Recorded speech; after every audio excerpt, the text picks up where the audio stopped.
Bonjour et bienvenue dans le JT de la Revue Fiduciaire. À la une de ce mercredi 23 février, risque de double sanction d'un salarié, barème carburant 2021 et dépôt de brevet par un dirigeant.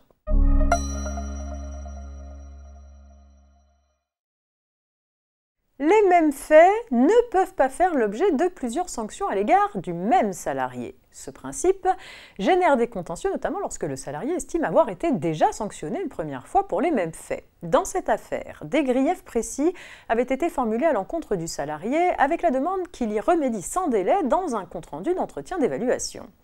Moins de 2 mois plus tard, le salarié avait été licencié pour les mêmes manquements.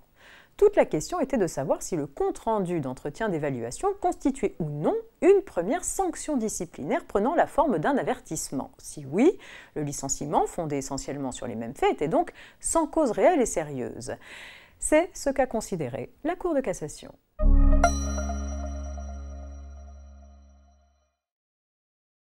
Les exploitants individuels relevant des BIC qui optent pour une comptabilité super simplifiée peuvent évaluer de manière forfaitaire les frais de carburant afférents à leur déplacement professionnel en utilisant un barème annuel établi par l'administration fiscale. Ce barème carburant vise essentiellement les véhicules affectés à un usage mixte pour lesquels il n'existe pas toujours de justificatif. Il peut également être appliqué, sous certaines conditions, par les titulaires de BNC dont le véhicule est pris en crédit bail ou en leasing et par les salariés qui optent pour les frais réels. Le barème relatif aux dépenses de 2021 vient d'être publié. Il est en hausse par rapport à celui de 2020.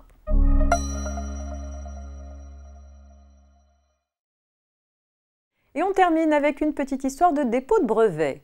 Une SARL conclut un contrat avec une autre société au terme duquel celle-ci lui accorde une avance de trésorerie en contrepartie de son engagement de développer et de déposer un brevet avant une date butoir. Le gérant de la SARL, créateur du brevet, le dépose dans le délai prévu à titre personnel. 4 ans plus tard, la SARL est placée en liquidation judiciaire. La société co-contractante demande en justice le remboursement de l'avance de trésorerie versée à la SARL au motif que celle-ci n'a pas respecté son engagement de déposer elle-même le brevet. Les juges d'appel retiennent une faute de gestion du gérant pour avoir déposé le brevet à titre personnel et le condamnent à rembourser l'avance de trésorerie.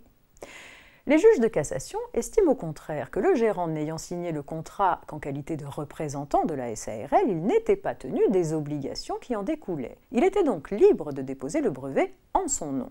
Il considère en outre qu'il n'a pas commis de faute de gestion puisqu'il a effectué ce dépôt à titre personnel et non en sa qualité de gérant. C'est la fin de cette édition. Très bonne journée à toutes et à tous et à demain, jeudi.